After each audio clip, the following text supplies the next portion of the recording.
Hi, ఎలా ఉన్నారు? బాగున్నారా? కథాలోకంకు స్వాగతం. ఈరోజు కథ పేరు ఎత్తుకు పై ఎత్తు. అనగనగా సంజీవపురం అనే ఊరుందంట. ఆ ఊరిలో ఇద్దరు అన్నదమ్ములు ఉన్నారంట. వాళ్ళ నాన్నగారు ఆరోగ్యం బాగోక చనిపోయే సమయం దగ్గర పడిందని గ్రహించి అన్నదమ్ములిద్దరిని పిలిచారంట.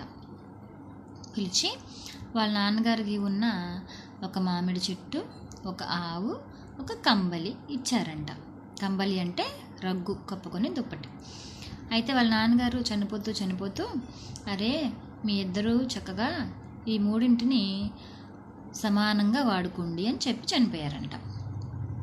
అయితే పాపం ఆ ఇద్దరిలో తమ్ముడు చాలా అమాయకుడంట, అన్నయ్య ఏమో చాలా తెలివైనవాడంట. వాళ్ళన్న తమ్ముడితో ఇలా చెప్తున్నాడు, మనకి నాన్న ఒకటే చెట్టు, ఒకటే ఆవు, ఒకటే కంబలి ఇచ్చాడు కదా, మరి వాటిని మనం ముక్కలు చేయకూడదు, కాబట్టి కలిసి వాడుకుందాం అన్నాడంట. పాపం తమ్ముడు అమాయకుడు కదా, సరే అన్నాడు. చెట్టు మొదల భాగం నువ్వు తీసుకో, కొమ్ములు ఉండే భాగం నాకు అన్నాడంట. చెట్టు మొదల భాగం అంటే కింద భాగం, పై కొమ్ములు ఉండే భాగం అన్నీ తీసుకుంటాను అన్నాడు. పాపం తమ్ముడు సరే అన్నాడు. అలాగే ఆవు ముందు భాగం నీకు, వెనుక భాగం నాకు అన్నాడంట. సరే అన్నాడంట. కంబలి పగలంతా నువ్వు వాడుకో, రాత్రి నాకు ఇచ్చే అన్నాడంట.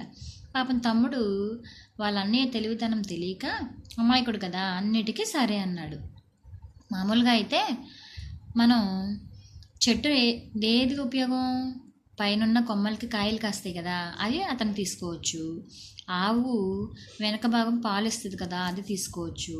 కంబలి రాత్రిపూట ఉపయోగం కాబట్టి కంబలి రాత్రిపూట తను వాడుకోవచ్చు అనే ఉద్దేశంతో తమ్ముడికి అన్నీ కూడా పనికిరాని విధంగా ఉదయం ఏమో దుప్పటి నువ్వు తీసుకో, చెట్టేమో కింద భాగం నువ్వు తీసుకో, ఆవుకి ముందు భాగం నువ్వు తీసుకో అని చెప్పాడంట.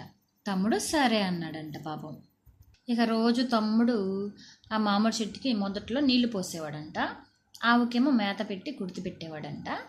అన్నయ్య మాత్రం ఆ చెట్టు మామిడికాయలు కోసుకొని ఆవు పాలు పిండుకొని చక్కగా ఆనందించేవాడంట. కంబలేమో మరి ఉదయం కప్పుకోడు కదా తమ్ముడు, రాత్రి అయ్యేసరికి వాళ్ళ అన్నయ్యకి ఇచ్చేసేవాడు అనమాట. ఇలా కొంతకాలం అయిన తర్వాత వాళ్ళ తమ్ముడికి పెళ్ళి అయ్యింది. తమ్ముడి భార్య చాలా తెలివైందనమాట. తన భర్త ఎలా మోసపోతున్నాడో తను గ్రహించి తనతో ఇలా చెప్తుంది, ఏమండి నేను చెప్పినట్లు చేయండి అని చెప్పి ఏవో కొన్ని మాటలు చెప్తే, ఒక రోజంట తన భార్య మాట ప్రకారం తమ్ముడు గొడ్డలు తీసుకెళ్ళి చెట్లు మొదట్లో నరికేయడానికి పట్టుకెళ్ళాడంట. అప్పుడు వాళ్ళ అన్నయ్య, అయ్యో ఈడేంటి చెట్టు కొట్టేస్తున్నాడు, చెట్టు కొట్టేస్తే కాయలు ఎలా కాస్తాయి, అసలుకే నాకు మోసం వచ్చేస్తుంది కదా అని గ్రహించి తమ్ముడి దగ్గరికి పరిగెత్తుకుంటూ వెళ్ళి చెట్టు నరకకుండా అడ్డు వెళ్ళి ఇదేం పని అని అడిగాడంట. అప్పుడు తమ్ముడు ఏమన్నాడంటే, ఈ చెట్టు మొదలు నాది కదా, నా ఇష్టం అన్నయ్య అన్నాడంట.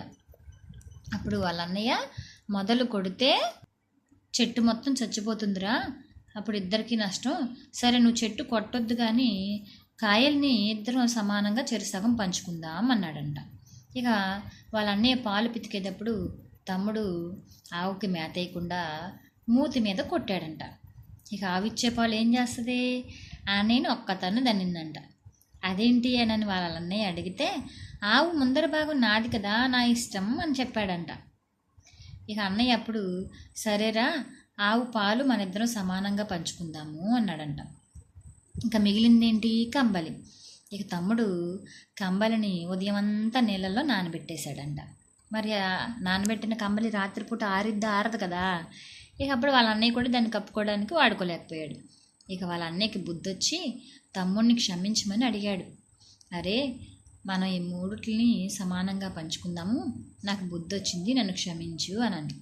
అప్పటి నుంచి వాళ్ళిద్దరూ వాళ్ళ నాన్నగారు ఇచ్చిన ఆ 3 వస్తువుల్ని సమానంగా పంచుకుంటున్నారనమాట. కథ బాగుందా? చక్కగా తెలివిగా ఆలోచించి నిర్ణయాలు తీసుకోవాలన్నమాట.